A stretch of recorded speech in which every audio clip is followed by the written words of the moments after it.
Pessoal, estamos aqui juntos mais uma vez, mais um episódio do Informados Talkcast. A bancada hoje está cheia, está bem morável, já rimos bastante aqui. E hoje, gente, vou começar pelo nosso consultor jurídico. O homem é bom. Não sei se dá para ver a camisa que ele veio hoje, mas penal é mais legal. É mesmo? Não é? Com certeza, eu tenho dúvida disso daí. Fala que nem aquele juiz lá falando direito civil. Doutor, tem algum filme aí que fale sobre o uso capião aí pra nós, pra indicar pra nós? Pois que fale sobre sociedade anônima, essas coisas? Aluvião, né? Dê um filme que fale sobre aluvião. Meu Deus. Não tem, então penal é mais legal mesmo. E conosco aqui, Ivan, como é que você tá? Você tá bem? Graças a Deus eu tô muito bem. Confesso pra você, eu fiz até uns stories, cara. Foi mesmo? Foi. É que eu falo, olha, pra nós, juntos aqui, continuar no ar, hoje não vai bastar só do lado do celular, que compartilhar e chamar o próximo pra assistir, não. Vai depender do nosso Ivan, sabe? Meu Deus. Boa. O nosso marqueteiro aqui é o mais polêmico que tem. E vamos Boa. falar um pouquinho sobre STF, vamos falar só um pouco sobre democracia, sobre liberdade. Só cuidado com a nossa, né? Gente, o episódio de hoje, nos limites da justiça e do direito, né? Justamente porque nós chamamos aqui o nosso convidado, o Dr. Fábio Celestino. Ele tem o seu livro. Está aqui, ó, o Tá livrinho. Aê. Nos limites da justiça e do direito, né? Então eu achei um momento tão bacana, né, pra gente falar sobre isso, que eu não vi outra pessoa, o Dr. Fábio, né, que já vem acompanhando. Sim. Além de ser jurista, advogado, também é professor, sociólogo e filósofo, né? Sim. Porque quando eu comecei a dar aula no Fernando Mauro, o senhor estava saindo de lá. Tava saindo isso. Foi, não deu ainda para gente se encontrar lá, mas o senhor deixou a sua marca lá e cheguei ao senhor através daquilo que o senhor deixou, né, desse bom trabalho. Então, para a gente começar o nosso episódio, por favor, doutor Fábio, se apresente para nós, fala um pouco da sua história. Quem é o Dr. Fábio Celestino? Ex-empresário do ramo de turismo, ex-motorista de ônibus. Ninguém acredita quando eu falo isso. Eu trabalhei na linha Cidade Tiradentes, Vergueiro. Rapaz, isso é uma das linhas mais demoradas, né? Nossa. Que acho que da Zona Leste, quiçá da América do Sul, por causa do trânsito, né? Que ela corta quase a Zona Leste inteira, vem para o centro. De manhã, no horário de pico, era 3 horas para ir e para voltar 2 horas e 20, mais ou menos. Quer dizer que isso eu não sabia. Tem coisa que a Globo não mostra, né? Então a gente tem que trazer para cá, para o nosso podcast.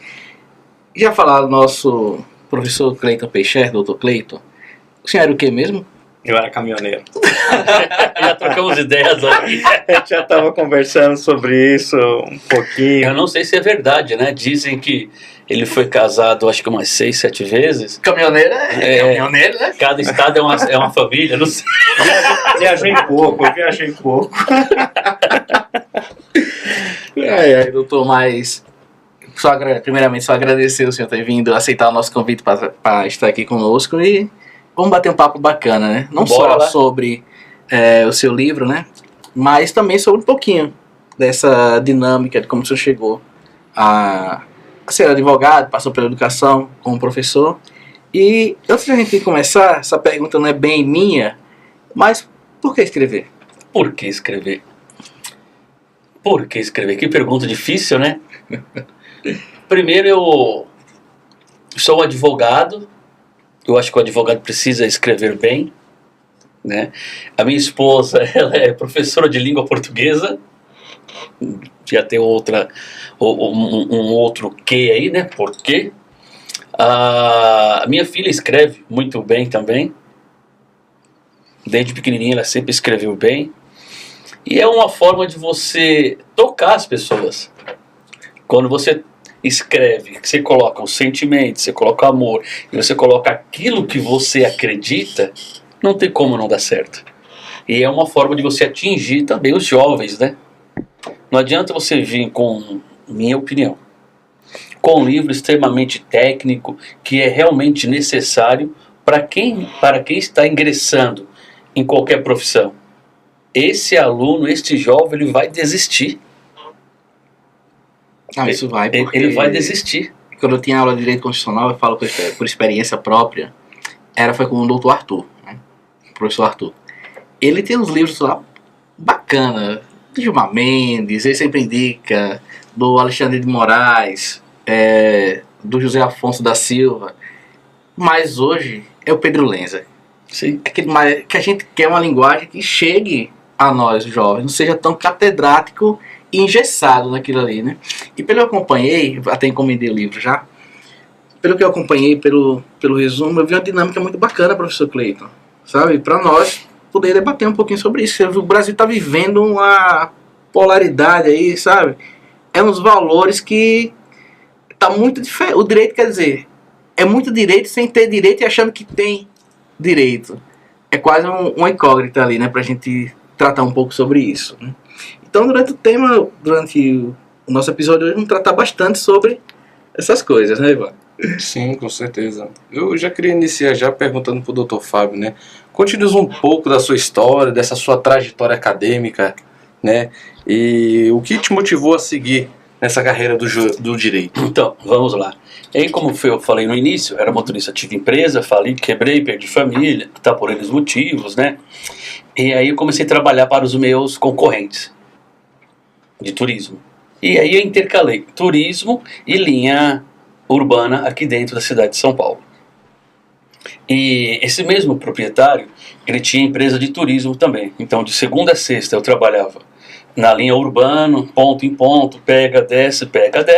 Final de semana era viagem. E uma das minhas viagens, né, vai até ser polêmico isso aí, meu Deus, vai dar um problema tremendo. Veio muito ao encontro que nós estávamos falando aqui com o nosso professor, que é sobre a corrupção. Que eu vindo de uma viagem de Mogi Mirim com um pessoal evangélico, que eles foram fazer uma vigília para uma irmãzinha que estava precisando de oração, e ela estava vai e não vai, eles queriam dar um acalento, dar um conforto. E aí fretaram o ônibus e vamos embora. E o motorista foi eu. E aí foram lá, fizeram o que tinham que fazer, né, oraram lá, tal, do jeito deles. Na hora de voltar, era mais ou menos umas 5:30 da manhã, um policial rodoviário estadual. E eu, seta para a direita, encostei. Eu confesso que ele me pediu tanto do documento que eu falei, eu nunca ouvi falar. E aí ele me xingou de alguns nomes, né, que eu não quero dizer aqui. E queria que todas as senhoras, a mais nova tinha 65 anos, descessem do ônibus. Ele queria apreender o ônibus, né, e deu 2 horas para que a empresa mandasse um outro ônibus. Como que não existe isso, né? O deslocamento é muito longe para o tempo. Ele estava certo dentro da legalidade dele, sem problema nenhum. E aí é onde ele quis me ajudar e acabou pecando. Ele falou, vou te liberar se você me der tanto. Eu quero deixar bem claro, isso não representa a Polícia Militar do Estado de São Paulo. Entendeu? Sim. Isso foi um caso isolado há mais de 10, 15 anos, eu nem lembro mais o jeito do policial, mas isso aconteceu comigo. E aí, vai daqui, vai dali, conseguimos fazer aquela vaquinha, porque não tinha como. E aí eu também pequei, né, e cometendo esse equívoco aí, para poder liberar o ônibus, o corruptor. E aí eu me senti tão humilhado, tão envergonhado com aquela situação. Isso era do sábado, do domingo para a segunda. Eu me senti tão envergonhado, tão humilhado, que ele chamou que o ônibus era clandestino, que o ônibus era pirata, que não tinha documentação, que eu era o motorista disso, que eu era o motorista daquilo, que eu era omisso, que eu era conivente, que eu era o irresponsável. E ele, em nenhum momento, ele percebeu que eu estava ganhando o meu pão. Sim. Né? Eu sei que tem as legislações estaduais, rodoviárias, tudo certinho. Mas ele ele,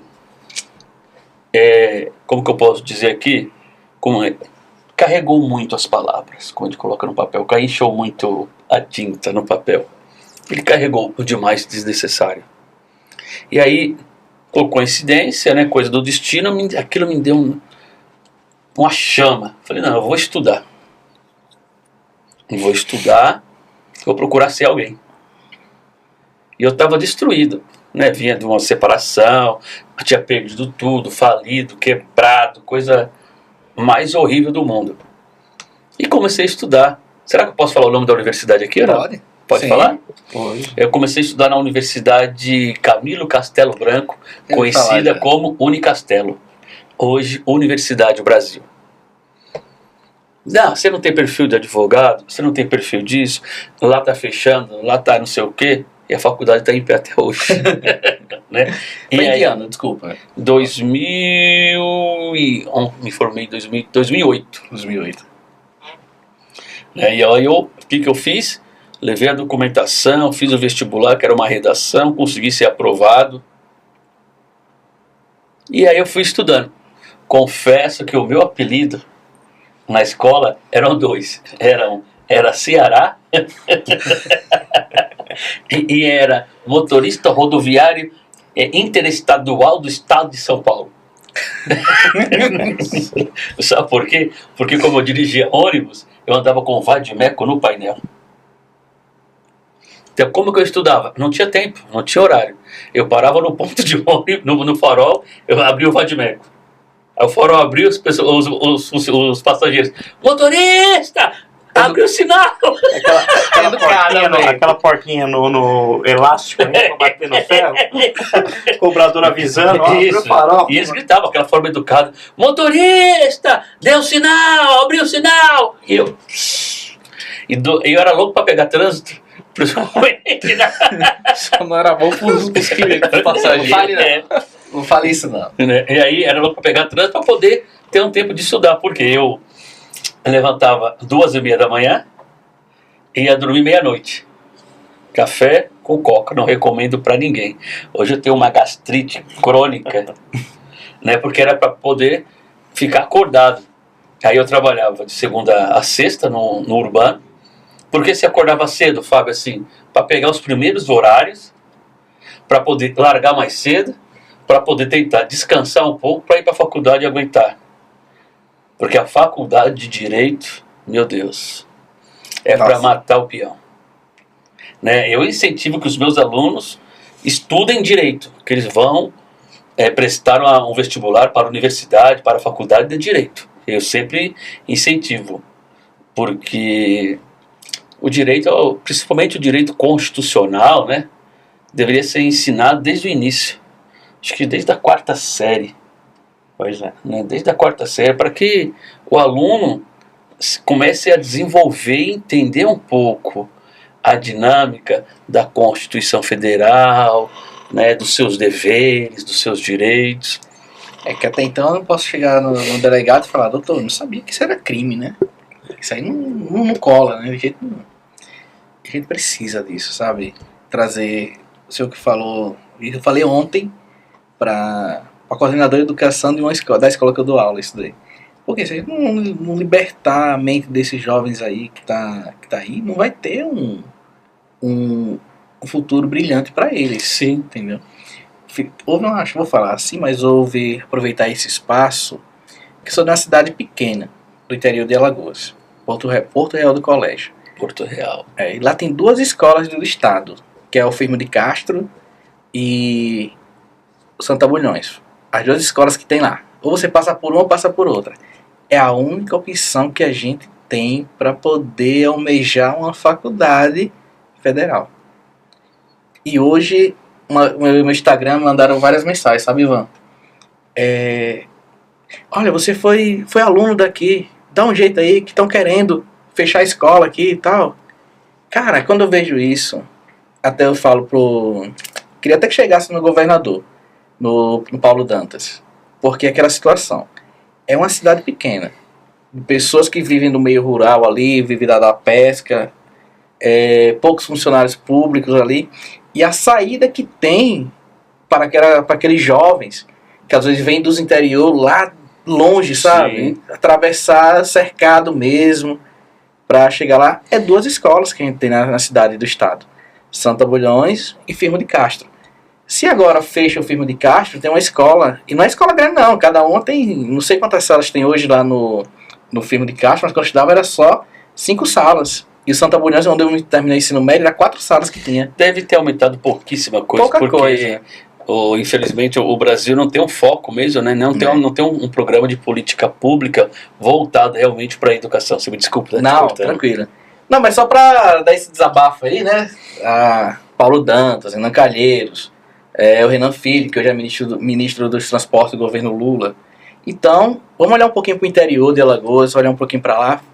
Fizeram até então uma boa gestão, não tem o que falar, mas precisa ser feito um pouco mais, que é muitos jovens que a gente precisa alcançar. Desculpa, vamos voltar lá. Vamos voltar ao podcast. Quando se fala em educação, né?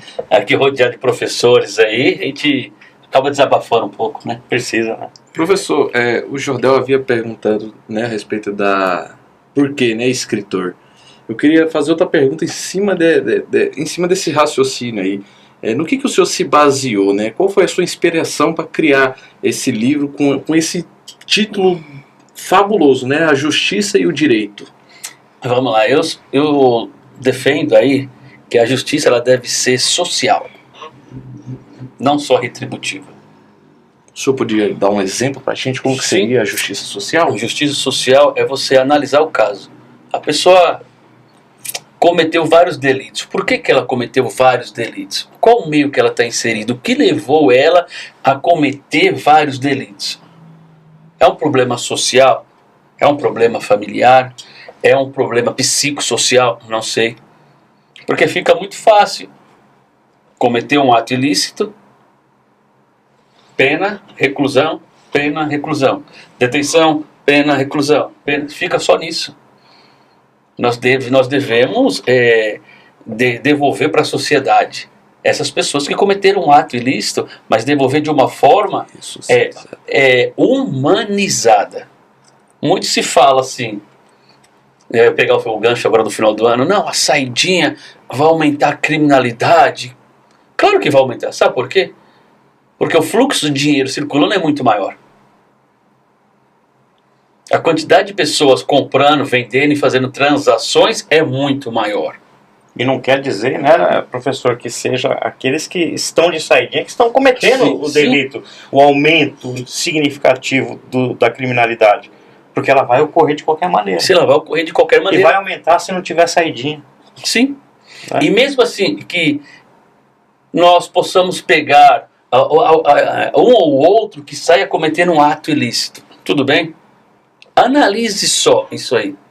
Vamos dar um exemplo. Uma pessoa que ela está encarcerada, né? Em Franco da Rocha. Que a família desistiu dessa pessoa. Que ela tem o direito de sair esse final de ano. A família não vai visitar. Não tem dinheiro para nada. Quem é que vai dar carona? O motorista não vai querer dar carona, porque hoje em dia em cima do motorista tem câmeras. O cobrador não vai querer dar carona porque pode perder o emprego. Esse cara, ele tem o direito de voltar para a casa dele? Essa é a pergunta. Tem o direito, mesmo independente do crime, tem que ser analisado como ser humano, como cidadão. Ele tem o direito de voltar para casa, de exercer um direito que o Estado deu para ele? Sim. Ele tem casa para voltar? Ele tem o direito de pegar um ônibus? Ele tem o direito de sentir sede e comprar uma água mineral? Ele tem o direito disso? Claro, e como é que ele vai comprar uma água? Como é que ele vai comprar um chinelo? Se quando eu sair da prisão, for querer trabalhar em um mercadinho, tá lá, contrato ser operador de caixa. Ah, sim, estou precisando. O que você faz? Ah, eu estava preso 7 anos. Qual crime? Furto. Quem vai dar emprego? É verdade. Quem vai dar emprego? E aí a sociedade é alimentada por várias situações, vem fomentando isso, que é o encarceramento em massa. Ninguém aqui está falando que é para você passar a mão na cabeça de quem cometeu o ato ilícito. Mas precisa-se não generalizar. Você vai pegar um garoto que roubou a moto, que não teve passagem, e vai deixar ele 90 dias preso na fundação?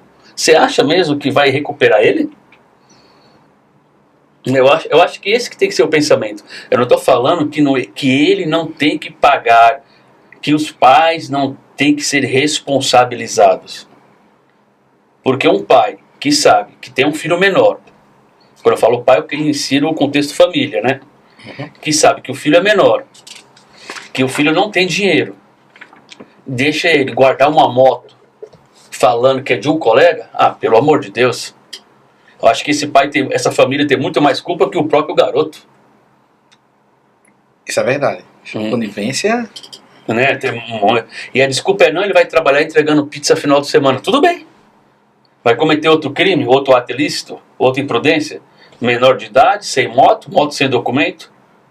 Você vai se responsabilizar? Se esse garoto atropelar alguém, quem vai ser responsável? Se esse garoto atropelar alguém, matar alguém, quem vai se responsabilizar? Você vai se responsabilizar? Como é que você vai ganhando um salário mínimo e meio pagando aluguel com 3 filhos?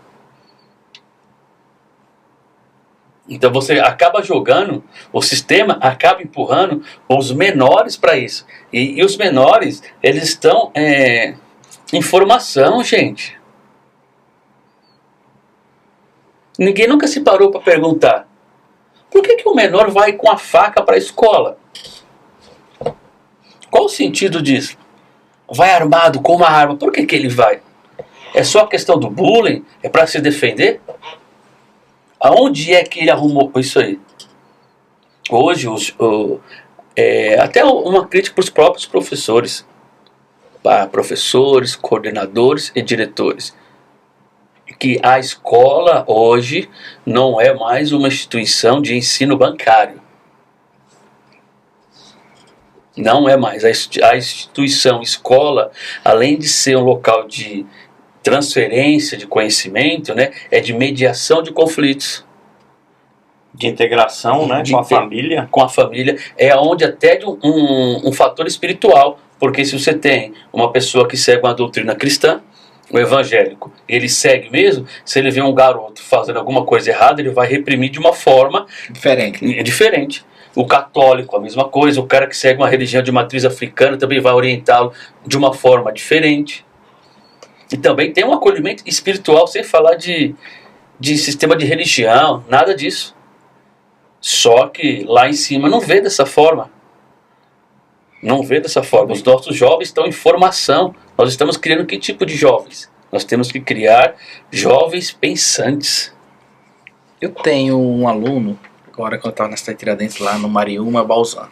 Foi 30 dias que eu passei no Mariúma ali. Eu conheço. E teve tanta história ali que eu acho que o podcast teria que colocar umas 3 horas, sabe, doutor Rodrigo? Pra dar pra contar tudo. Mas 2 cenas que me marcou. Primeira, foi um jovem lá. Tem um jovem aluno que ele foi preso. Aliás, já entrou no meio do ano. Em diante, do 3º bimestre. Sim. Em diante, o 4º. Eu vi que ele estava sem nota no 1º e no 2º. Beleza. Antes de eu sair, ele me procurou. Professor, é o seguinte, eu preciso falar com você. Diga. Eu estava preso. Estava na penitenciária. Tá? Eu não sei se eu vou conseguir passar de ano aqui. Mas o senhor pode me ajudar? Trouxe até a carteira de trabalho. Ó, consegui aqui, tá, eu tô registrado. Estou trabalhando com China. Que eles fazem que é... Os caras tá tirando meu couro. Só consigo almoçar por 20 minutos para poder vir para a escola. Você não pode me ajudar? Claro que eu posso. Tem trabalho, a gente vê o esforço. Porque ele tá tentando o quê? Provavelmente ele viu que o lugar onde ele estava não é bom. E quer uma coisa diferente.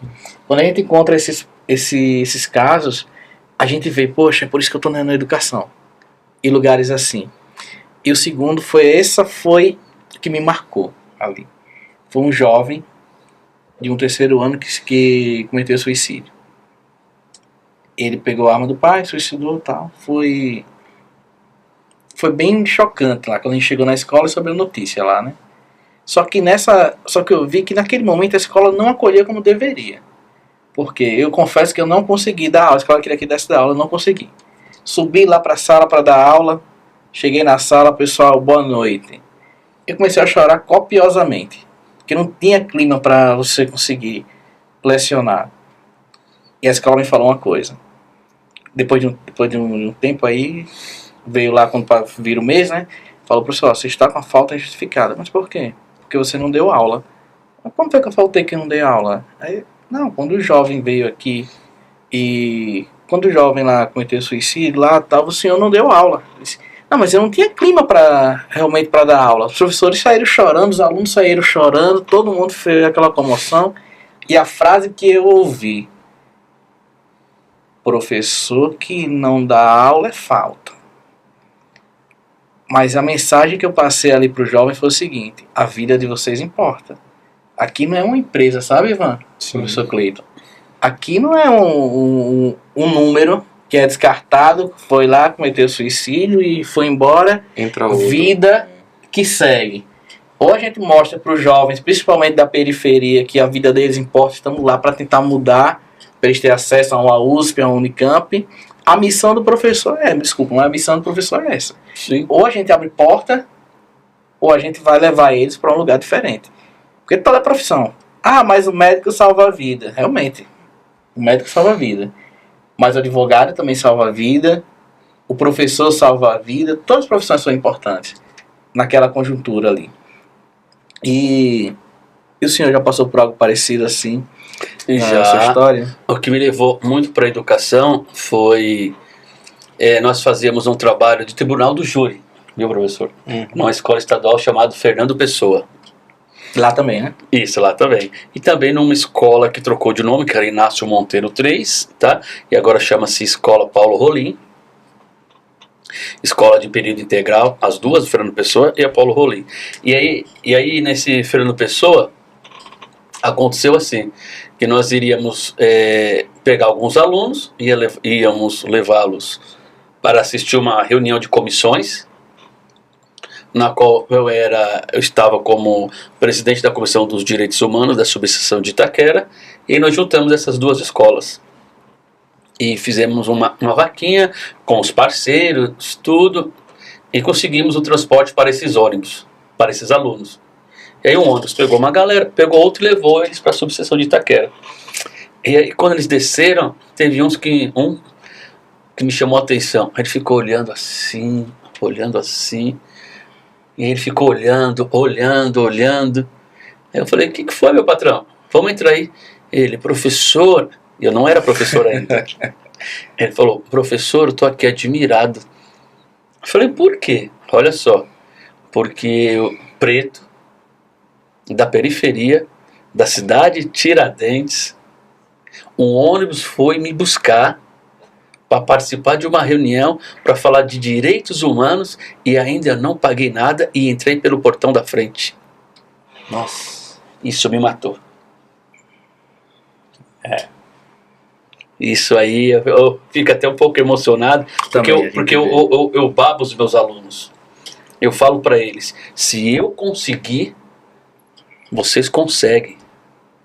Ele fala a mesma coisa. Se eu conseguir, vocês conseguem. Não tive ninguém na minha família que tinha se formado antes.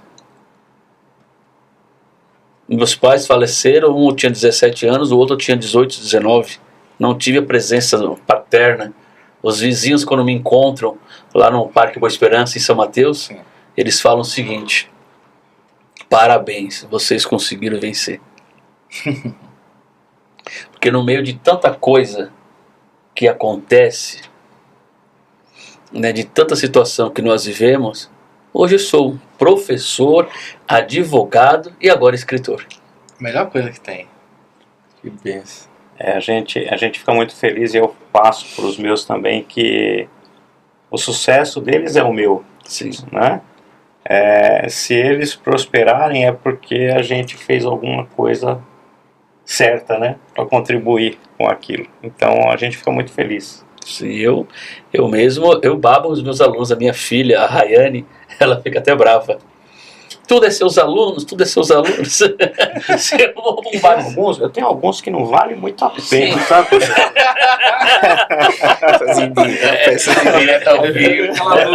Será que é eu?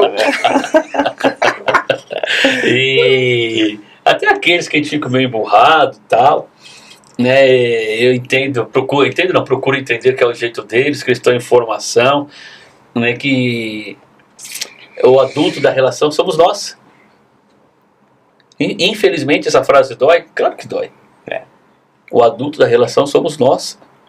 Nós estamos ali suprindo a falta de um pai, de uma mãe, de uma família, de uma avó, de um avô. Muitos deles ali vão conversar com a gente. Professor, desculpa, aí eu faltei essa semana, não estava legal. E aí você vê que pra gente, nós que somos adultos da relação, é algo que pode ser simples. Mas para eles, que não tem ninguém para conversar, é um bicho de 7 cabeças, gente. A indecisão. Alunos do 3º ano. O que me mata muito também é quando você pergunta por um aluno qual é o seu sonho, ele fala, eu não tenho sonho. Isso é. Isso é a mesma coisa que arrancar um pedacinho do meu coração. Vai me matando aos poucos. Você não tem sonho, não? O que você gosta de fazer? Não sei. Mas você faz o que no final de semana? Eu sobrevivo.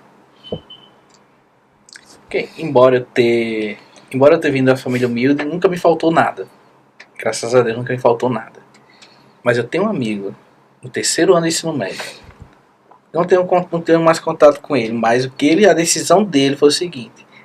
Faltava, era outubro, sabe? 2 meses para acabar o ano.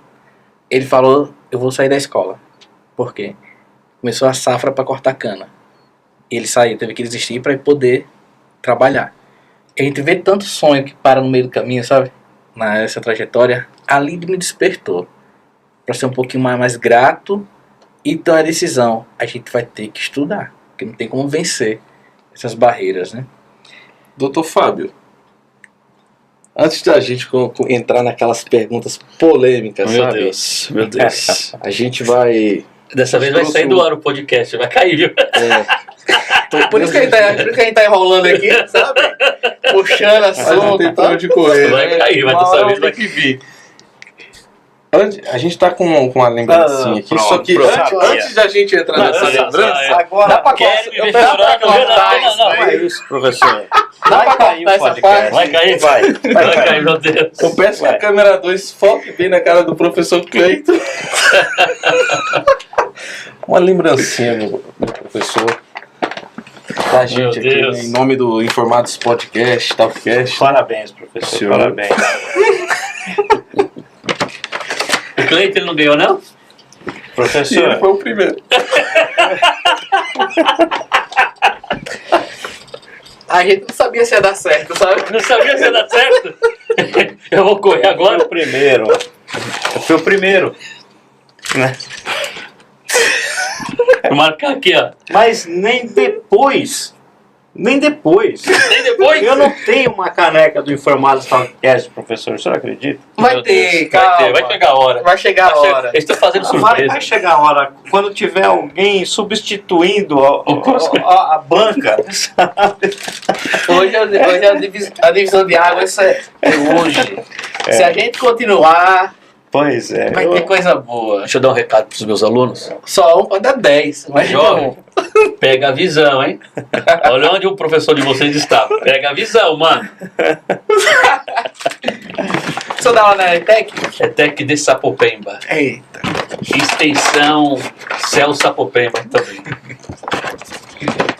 Tá marcado. É o terceiro ponto negativo no caderno. É, terceiro ponto. Terceiro ponto negativo. Vixe, vai cair o podcast. Vamos ao STF, professor Cleiton. Vamos. Meu Deus, olha o que vocês estão me...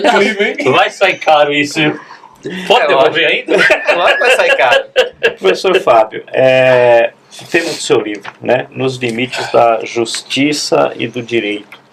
Nós, como advogados, somos operadores do direito, né? Defendemos aí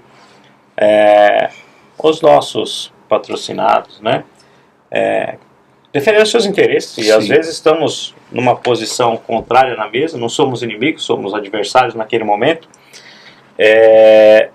e sabemos que por muitas vezes se faz direito, mas não se faz justiça, Falo isso nas minhas aulas. né? Eu falo sempre de acordo, né? Acordo nunca é bom para ninguém, né? Sim. Porque sempre uma parte vai sair achando que podia ter levado um pouco mais, né? E geralmente é a parte mais vulnerável, né? Sempre sai perdendo. Como lidar, e o que o senhor entende do tema do seu livro, nos limites da justiça e do direito, envolver um pouco o STF, que nem o Ivan falou, né? Onde tem várias decisões polêmicas hoje, dizendo que o STF está legislando, está suprimindo instância, está entrando em conflito com outro poder. O que o senhor nos fala de um apanhado desse? Então, né, é uma briga, acho que tem uma discussão acadêmica, né? Dá até para escrever uma tese também, nos limites do STF. Os limites. Qual que é o limite do STF, gente? Se os poderes são harmônicos e independentes entre si, o que fala da decisão?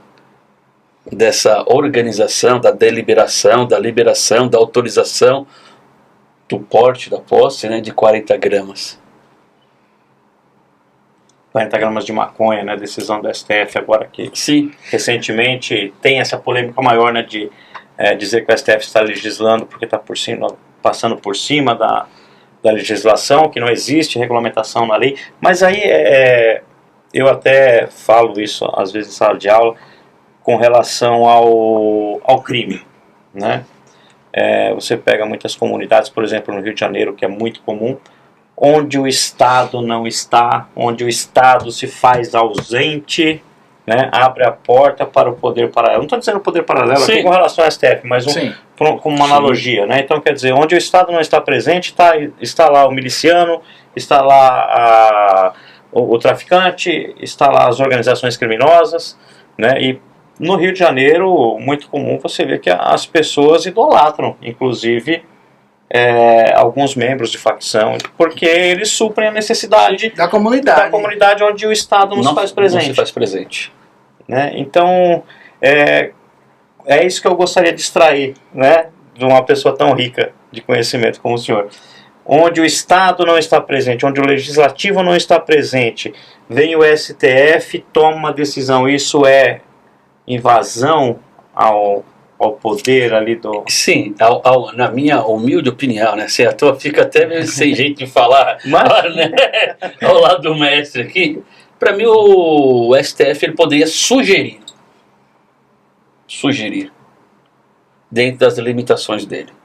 Nós sugerimos que o Congresso Nacional legisle, né, nesse caminho aqui. Porque juridicamente dá para se adequar. Parece um contrassenso. Eu estou como presidente do Conselho de Segurança da região de São Mateus, aqui da cidade de São Paulo. Então, eu trabalho com o delegado de polícia, o titular, os assistentes, os escrivãos. O trabalho, assim, um mês, nós temos, cada 30 dias, nós temos uma reunião mensal, onde comparece o delegado titular, o comandante, né, o capitão da companhia daquela jurisdição, o inspetor da Guarda Municipal, subprefeito, CET, SP-Trans. E ali é um momento onde a comunidade tem voz. E aí você vê que a voz não chega, porque eles não sabem nem a quem reclamar. Eles não sabem a quem reclamar. Nós vivemos uma situação, né, que não era sobre a prefeitura, a obra deveria ser pela Secretaria de Obras do município, pela pasta. E todo mundo é a subprefeitura, é a subprefeitura, é a subprefeitura. E aí deu o que falar. Na questão policial, nós sempre falamos que ninguém vai na delegacia rezar, orar, tomar um café. Hoje eu vou almoçar lá no distrito policial. Vou levar minha família. Não, só vai lá para ter desgraça, para contar desgraça, tragédia, coisa ruim. E aí você chega lá, é mal atendido ainda, por N motivos. Tá? Então, lá está sendo desenvolvido um trabalho, tanto na companhia, né, da segunda CIA, que é do Capitão Paulo, que está lá no momento, como do delegado titular, o doutor Evandro. E os outros delegados que passaram também lá, que estão seguindo a mesma linha. que não é só a repressão. Você tem que trabalhar a conscientização. E isso demanda tempo. Isso demanda trabalho. Isso dá dor de cabeça. Isso você recebe muito não. Até você conseguir, como diziam na época da pandemia, um platô. Estabilizou. Está todo mundo já sabendo o que é competência da Guarda Municipal, o que é da Subprefeitura, o que é da Polícia Militar, o que é da Guarda Civil, o que é da Polícia Civil. Antes as pessoas iam reclamar de fluxo para o delegado. Que o da Polícia Civil tem que ir lá. Sim, tem que ir lá. Mas vai lá com 3 mil pessoas? A Polícia Militar tem que ir lá meter a borracha, meter bomba. Mas semana que vem eles vão estar lá de novo. Semana que vem vão estar lá de novo. Então você tem que fazer um trabalho de formiguinha. Se antecipar, conscientizar a população que existe os meios de comunicações. Isso é a justiça. Isso é os limites da justiça. Certo? Você faz a máquina pública funcionar de forma que ela tenha que funcionar. E não é você querendo bater no peito, dizendo: olha, delegado, olha, capitão, você precisa fazer isso. Não, ninguém aqui é ouvidor da Polícia Civil, ninguém aqui é corregedor da Polícia Militar. O Conselho de Segurança ele é uma ponte, braço forte do Estado, de segurança pública, com a sociedade. Talvez, se existisse esse trabalho no Rio de Janeiro, força pública forte, segurança forte, sociedade unida. Tentaram ainda, né?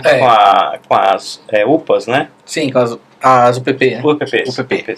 E aí, voltando à questão do STF, quando o STF fala assim, 40 gramas de maconha, qual é a consequência psíquica de um ser humano? Tudo bem, nós vamos esvaziar os distritos, né, as penitenciárias, os CDPs, mas vamos encher o quê? As alas psiquiátricas. E não tem manicômio mais, né? Sim. Nós vamos encher o quê? Os hospitais, os CAPs. E o SUS. O CAPS que realmente não funciona. É algo para inglês ver. Sim, tem lá, a pessoa fica 15 dias, eles liberam e dão medicação. Gente, pelo amor de Deus. Tudo é medicação. Você chega... Não, pelo amor de Deus. Se o cara fica numa clínica 6 meses, longe de tudo, e quando ele volta ainda ele tem recaídas, imagina ficar 15 dias só. Isso não vai funcionar nunca. Porque ele volta para o mesmo meio que ele convive lá, com os mesmos traficantes, com outros traficantes, com a biqueira ao lado da casa dele. E ele se sente pressionado porque ele não pode fazer nada. Porque dia das crianças os caras montam festa para as crianças. Natal os caras compram panetone e fazem festinhas para as crianças. Entrega brinquedo. Coisa que era para o Estado fazer. Quando eu falo Estado, eu falo Estado. Eu não falo Estado na pessoa do ser humano, né, do governador, é o Estado. Tinha que ser política pública isso. Tinha que ser política pública. Sai um governo, entra outro e continua a política pública. Deveria ser assim. Agora nós temos uma questão que é: sai um governo, aquilo que está dando certo eu não reconheço. Aquilo que está dando certo foi mal feito, foi mal planejado. Aquilo que está dando certo precisa rever os contratos. Vamos mudar o nome. Sim. E faz a mesma coisa. Então, o STF, na minha humilde opinião, ele está legislando, coisa que não é o seu papel, e está colocando o Congresso Nacional também numa linha de fogo. Porque o Congresso Nacional, se regulamentar, ele vai ter que regulamentar as 40 gramas. Vocês sabem quanto que é 40 gramas, gente? Ah, dá bastante. 40 gramas É um punhado. Eu ia falar isso. É um punhado. 40 gramas é muita coisa. Dá bastante. E se tivermos nós 4, cada um podendo portar 40 gramas, dá 160 gramas, dá pra fazer uma festa, hein?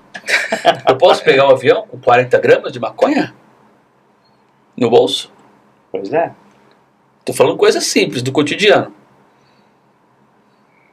Isso, que eu falo, isso são coisas que tem que ser pensado previamente, porque não adianta você... ajeitei aqui a mesa, mas não coloquei o pezinho embaixo. Sim. Vai só colocando peso. Eu acredito que você está dando um atestado de incompetência. Sim. Vamos regularizar porque não tem mais jeito. Então vamos tentar organizar para a gente esvaziar aqui e ali. Só é consequência disso, você vai deixar mais viciados, você vai acabar mais com as famílias. Não sei se eu posso falar. Uma coisa que eu odeio é traficante. Eu odeio. Deus me perdoe. Odeio o traficante. Porque o traficante ele não faz um assalto. Ele não prejudica uma pessoa.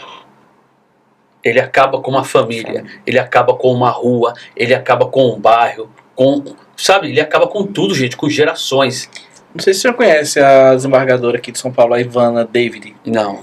Ela trabalha na área criminal também. Ela atua nessa área. E ela tem uma frase marcante, que eu vejo sempre ela falando isso. São Paulo gerou 2 filhos. O menino chama PCC, a menina Cracolândia. Cresceu embaixo dos olhos do Estado, hoje está na proporção que está, e eu, na minha humilde opinião, não sei se tem jeito para acabar com isso, né? Porque não estava em pauta. Mas, retratando a questão do limite do STF, da legislação, a gente tem 2 dispositivos constitucionais, que é a ADO, ação direta por omissão, constitucionalidade por omissão, e mandado de injunção, que é quando falta uma lei. Não sei também se entra nessa discussão que a gente está conversando aqui agora, será que o legislativo demorou muito para tratar sobre esse tema? Sabe? Porque eu não sei nem se... eu vou dar um exemplo. Agora, essa semana que saiu lá sobre a questão, foi aprovado pela CCJ a descriminalização do aborto, né? Aliás, perdão, a criminalização do aborto. Aí eu fico pensando, mesmo nos casos já previstos por lei, aí eu imagino o abuso. Aquela mulher que sofreu um estupro. Ela não pode mais que fazer o aborto, se abortar ela vai ser criminalizada. Ela vai ser responsável por dolo ou por culpa? Vai ser que é homicídio culposo ou doloso? Sabe, é coisa que está surgindo aí, que a gente que está entrando no direito agora, os senhores que já estão ainda na estrada há mais tempo, não sei se a gente pensa igual, sabe? Como é que vai ser para nós? Se o É o mesmo caso, a questão da omissão se o e do Estado... tempo. Imaginem só comigo, se o Estado falasse assim, você quer abortar? Tudo bem. Passa no médico. Passa no clínico. O clínico vai te examinar. Exame de sangue, ultrassom, não sei o que mais. Passa no ginecologista. Para ele te explicar as consequências de realizar um aborto. Passa no psicólogo. Passa no psiquiatra. Se mesmo assim você vai querer realizar o aborto, fala com o assistente social. Por que você quer realizar o aborto? Porque o seu namorado te deixou, não quer assumir? Passa o endereço dele. Porque você vai penalizar sempre a mulher. Porque é aquela questão, se essa lei for aprovada agora, eu penso na seguinte forma, sabe, Ivan? Eu olho não a questão da mulher que quer abortar por circunstância atípica, mas da mulher que sofreu violência, sabe? É a mulher que sofreu a violência ali. E você quer penalizar ela, a mulher. É isso. Não é o cara, o cidadão, não. É ela. Porque se ela faz o aborto, ela vai ser penalizada. Não sei se eles estão pensando nisso. Eu não sei se o Congresso não está olhando por esse lado, assim como não olhou para a questão da maconha e o STF julgou. Porque se ele não julga, aliás, porque se não tem lei, chegou no Supremo ali, eles vão ter que dar um jeito. Eles são obrigados a dar um jeito. Não sei se o professor Cleiton já passou por uma situação dessa daí, que não tem, teve que esperar uma decisão de um colegiado lá, que aconteceu algo do tipo ali, sabe? O colegiado tomou uma decisão porque não tinha nada palpável ali, sabe? Algo concreto pra gente analisar dentro da lei. Eu não sei, tá aqui, nos limites da justiça. da justiça. É. Mas será que não está colocando limite na democracia também? Será que a democracia tem limite? Ela, só para concluir o meu pensamento, Sim. se você me permite, Claro, né? claro. Quando você fala assim, o Estado fala, mesmo assim, você quer praticar o aborto? Sim, eu quero. Mesmo pegando o pai da criança, né, do seu filho, responsabilizando ele. E aí, por que você não quer assumir? Porque eu não tenho como assumir. O garoto, o Estado, deveria fornecer um emprego para ele. E metade do salário dá para cuidar da gestação da criança. Mesmo assim, eu quero abortar. Não. Fala na fila da adoção. Quantas pessoas que querem ter um filho e não podem? Inclusive, né, uma pauta essencial para o pessoal LGBT, homoafetivo, Isso. porque eles lutam para sempre querer adotar crianças na fila e não tem. Sim. E aí, se você fala assim, você dá essa minha humilde opinião, se você dá essas opções para que a mulher, né, saiba que vai gerar ali, saiba das consequências que é realizar um aborto dentro do organismo dela, e ela tem uma opção de não abortar, talvez as mulheres, não estou falando no caso de violência Sim. física, né, mas esses casos esporádicos, a menina conheceu um garoto e aí não se preveniram, tiveram aquela relação lá e ela descobriu que está gestante. Sabe qual é o caminho dessa menina? Conversar com outra colega, com outra amiga, entrar no mercado negro, comprar remédio para poder fazer o aborto. Gente, isso é uma loucura. Nós estamos matando os nossos jovens, as nossas meninas. Nós temos que dar uma possibilidade dela conversar com a mãe, com o pai, o Estado, né, tomar a frente disso e organizar isso aí. E o garoto que também teve a mesma atitude, e os pais dele que criaram o garoto e ele está usando a mulher como um objeto sexual, né? E aí, se o Estado começa a organizar isso e a mulher fala, não, mesmo assim, doutor, eu quero realizar o aborto, eu acho que o Estado deveria lavar suas mãos. Nós oferecemos tudo para você ter a sua saúde. Então nós vamos agora. É isso que você quer? É. Maior de idade, assumiu? Sim. Não é vítima de violência, você não foi violentada, estuprada, nada disso não. Foi um namoro esporádico, por assim dizer. Você quer mesmo fazer isso? Sim. E aí o Estado, com todo o equipamento que tem, o aparato que tem, fazer isso aí. Você deixa, e para mim isso é democracia. Isso é a democracia. Ah, professor, mas então, se pegar esse pensamento, vamos falar do STF, então, né? Deixar que o STF não está fazendo isso. Você quer fumar, você fuma. Você tem até 40 gramas para fumar, mas aí é um pouco mais diferente. Porque você está sustentando o criminoso. Você já viu o dono dessas biqueiras, dessas lojas aí, andando de fusquinha? De Brasília? O professor De Chevette? Não, são carrinhos populares, já viu? Sim. De Chevetinho, como eu tive. Sou apaixonado por Fusca. De Fusquinha, Tenho é um carrinho popular, não é? Já viu ele? Não, é só carrão. E aí quando eles viciam o cara, acabam com a família, é nóia, é vagabundo, bate, mata. Mas não é você que está fornecendo pro cara? Ah, eu só ofereço, ele pega porque ele quer. Sim. Você quer vender a sua droga? Se é para regularizar as 40 gramas, fala o seguinte: dá autorização para a Souza Cruz fabricar? Ah, não vai, não. Ah, essa não vai. Dá autorização para a Souza Cruz fabricar? E aí quem quiser fumar, fuma. E aí a Souza Cruz paga as despesas médicas. Você vai viciar o cara? Faz isso aí. Vê se eles vão querer fazer. Sabe por quê? Porque tem coisas obscuras que não podem ser ditas aqui. Eu acho que falta, né, mais integração, sabe?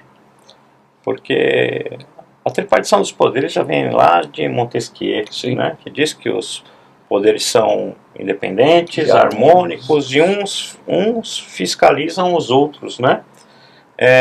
E a nossa sociedade é muito dinâmica. Nós evoluímos numa velocidade imensurável. E nem o legislativo e nem o judiciário dá conta de acompanhar, né? Então, entendo eu que o judiciário tem que tomar a frente em determinados momentos. Sim. Até com relação a essa liberação, né? Falar assim, o STF está legislando, isso é uma opinião minha, né? Assim, para poder provocar o legislativo. Essa é a magia do direito, tá vendo? Eu tenho uma opinião, ele tem outra e tá tudo certo. Eu acho assim, está legislando, o STF está legislando, na minha modesta Sim. opinião, eu acho que não. Eu acho que ele está adequando essa mutação, essa velocidade de mutação da sociedade, numa lacuna deixada pelo legislativo, que é o trabalho dele. Também. Se ele não regulamentou, eu não posso deixar do jeito que está, eu tenho que fazer alguma coisa, nem que seja para provocar, né? E a decisão do STF diz que quem vai regulamentar é o legislativo, então pende ainda de legislação, mas enquanto ela não está instituída, o entendimento jurisprudencial é esse, que não vai ser criminalizado o porte para uso da maconha, né? E aí a gente tem que entender uma coisa muito importante, né? Não estamos liberando tráfico, não estamos liberando venda, né? Estamos falando que aquele que for surpreendido com pequena porção de maconha para consumo próprio não vai ser mais encarado como um criminoso. É lógico que a gente estava conversando antes, né? Aqui no bate-papo, pode ser um tiro no pé. Sim. Pode ser um tiro no pé, né? Porque imagina a pessoa entender que pode sair na rua baforando maconha na cara de todo mundo, na cara de polícia, né? Falar assim, eu posso, porque não é crime. Vou tomar um café. Ali não pode fumar cigarro. Não tem tem lei proibindo fumar maconha? Não tem. Entendeu? Então eu acho Então eu vou colocar minhas 40 gramas aqui em cima e... Eu acho que falta realmente mais integração entre os poderes, e é um caminho árduo, né? Meu Deus. Porque na velocidade que a gente tem aí de mutação na sociedade, é uma missão árdua, tanto para o STF quanto para o Legislativo, para o Executivo. Também. Né? Então, Para a sociedade. pra sociedade. Si, né? Vamos convidar um ministro aqui bora? pro nosso podcast. Vamos descascar ele, ver o que ele acha.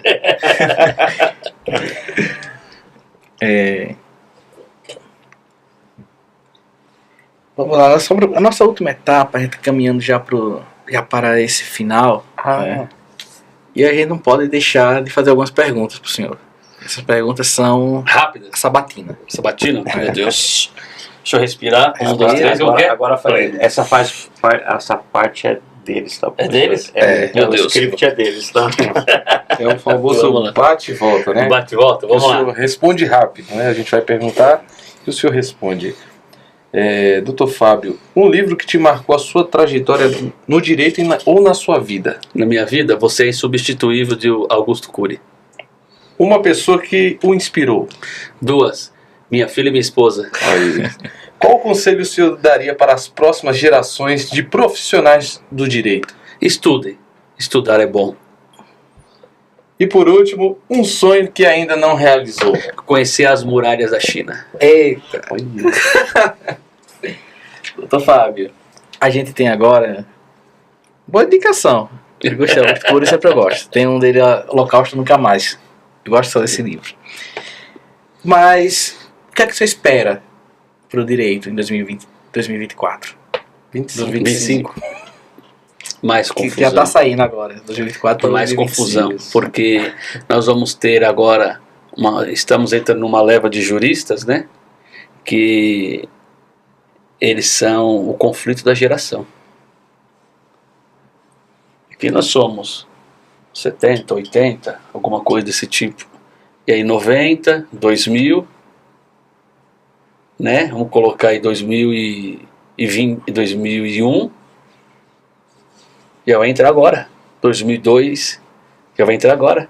terminou o ensino médio, pessoas que realmente cresceram na evolução tecnológica, no trabalho com a IA, do ChatGPT. Sim.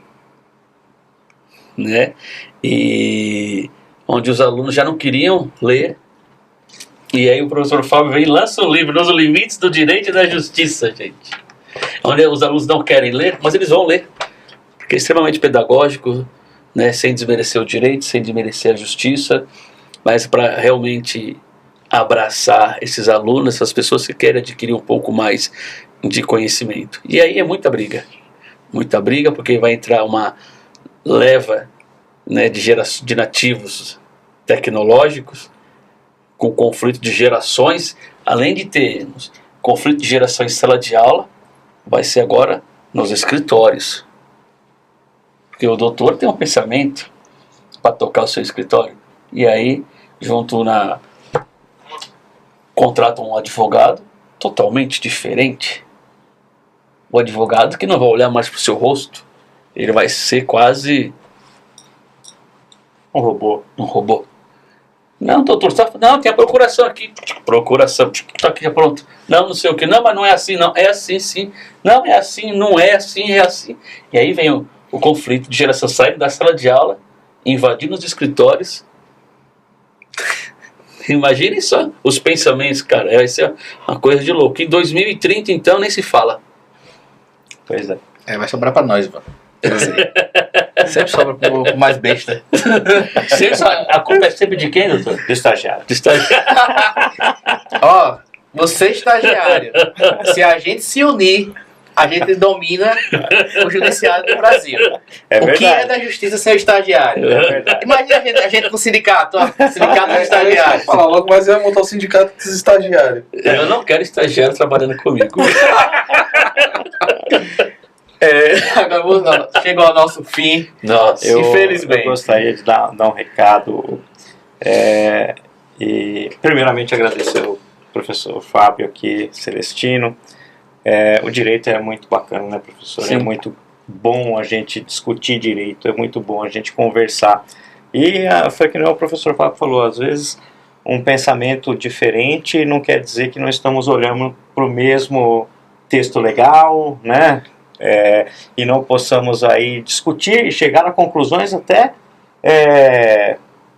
de comum acordo, né? Sim. Então eu como amante da educação e do direito, especialmente do direito penal, né? Porque o penal é mais legal.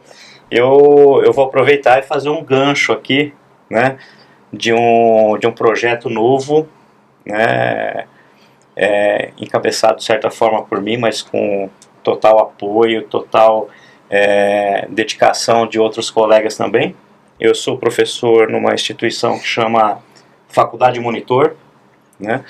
E nós estamos lançando, né, com aulas programadas já para o início em 1º de fevereiro, a nossa pós-graduação em Direito Penal, Processo Penal, né, com o professor também Rodrigo Júlio Capobianco, professor Christian, que é da casa já.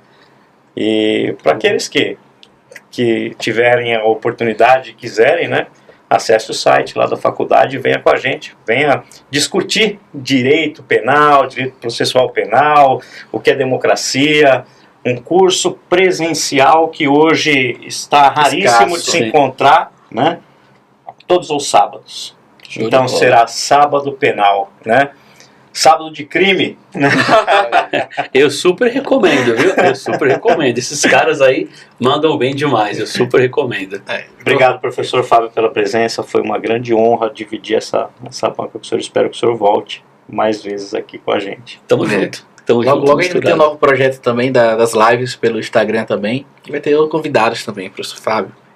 Eu posso lançar uma surpresa aqui? Opa! Só uma? Pode. Já falei, você tem 10 aqui.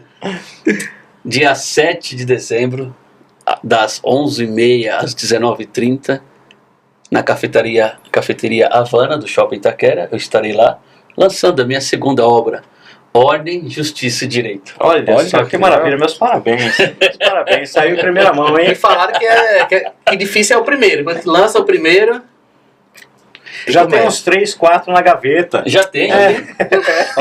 Projetos que estão da época da faculdade. É? Sim, sabe como que eu escrevo? Tudo que acontece eu vou gravando um áudio. E aí quando eu acordo de madrugada, sem sono, eu vou tentando montando os meus textos. Aí vai me dando os insights, eu vou ouvir o meu áudio. E assim vai. Esses são projetos, né? Desde do início da faculdade até antes um pouquinho também. Vamos lá, 7 de dezembro, no Shopping Itaquera, Cafeteria Havana. Cafeteria Havana. Isso. Só pra... Sei que passamos alguns minutinhos lá, mas como é que te acha o senhor na rede social? Instagram, Dr. Fábio Celestino dos Santos. Ah, mas não tem uma bio? Não, que eu não manjo muito disso aí. Nem aquela dos alunos. Não. Ixi, vou falar aqui, vou falar. Pode falar? Pode, aqui Alunos, é verdade. Pega a visão, hein? Eu vou lançar as notas. Vocês estão me chamando daquele personagem, Toy Story, o Homem das Galinhas. Eu sei que parece. Pega a visão. Professor, seus agradecimentos. Olha o Ivan se aguenta. Depois que eu vi o veio na cabeça quando você fala. Ainda bem que o podcast não é sério que nem o jornal, né? Ele pode falar e brincar. Professor, seus agradecimentos, professor Cleiton Peixé. Todo meu, sempre um prazer estar aqui no Informados Talkcast, que esse projeto dure muito. Né? Não sei se com todos os integrantes, né, por conta dos presentes, mas é sempre uma satisfação muito grande estar aqui com vocês. Ivan, Dr. Fábio, muito obrigado pela sua presença, pelo rico conhecimento, essa transmissão de vida que o senhor nos passou nessa tarde, né? E vamos Pro próximo se preparar episódio, para a próxima aí, que, cara, daqui pra frente é só coisa boa. Só coisa boa, cara. Se me convidarem e falar que vão dar outro presente, eu volto. E se vocês gostarem, manda um salve pra eles aí, fala, ó, traz de novo, façam perguntas, estamos aí, junto e misturado, pega a visão. Professor Fábio, seus agradecimentos aí pro pessoal que ficou com a gente até esse momento aqui. Só tenho que agradecer, é um prazer imenso, né? Eu confesso que no início, na hora que eu vi o Copabiano ali, né, eu fui aluno dele, eu não quis falar, mas vou falar agora. Olha. Fui aluno dele, que vi o professor aqui, meu Deus do céu, a gente tenta se conter, né? Porque quando a gente vê essas personalidades de perto, a gente olha assim e fala, meu Deus, eu estou aqui ao lado deles, eu leio o livro deles, eu fiz curso com ele no Legale. Sim, não sei se eu podia falar, mas falei, me ferrei. Pode falar. A gente não está cobrando, ainda não está cobrando. Uma casa que sempre nos abraçou muito bem. Né? Fiz curso lá, assisti aula, vídeo aula também. Nossa, meu Deus. E aí você vê o homem do lado aqui de chinela havaiana, de bermudão, e fala, nossa, é humildade em pessoa, só posso agradecer, viu? Todos vocês, ao Ivan, você, Ardel, ao nosso mestre aqui, obrigado, tá? Muito obrigado. Muito obrigado. E assim, o acolhimento é sensacional. E vocês, galera, curtem aí, compartilhem. Jovens, pega a visão. O ensino é libertador. Isso é verdade. E eu só agradeço a todos vocês aqui, estar com vocês mais esse episódio. E você que está em casa, né? Continue assistindo, compartilhando. Vem conosco que o direito é mais legal, né? Não vou tratar do penal não, mas o direito é legal, né? Me descobri no direito, né? Bem-vindo da educação da letras também, língua portuguesa, mas me encontrei no direito. Me perguntaram, por que você começou a fazer direito? Primeiro porque a porta estava aberta, não me deixaram entrar. Que expectativa nenhuma eu tinha. E eu descobri quão rico é esse lugar que hoje eu pertenço, né? Professor Celestino, mais uma vez, obrigado. Professor Cleiton, vamos pra cima, né? Vamos Ivan, lá. Obrigado por estar com vocês, né? Até a próxima. Até mais. Até a próxima, episódio. Ivan. Até a próxima.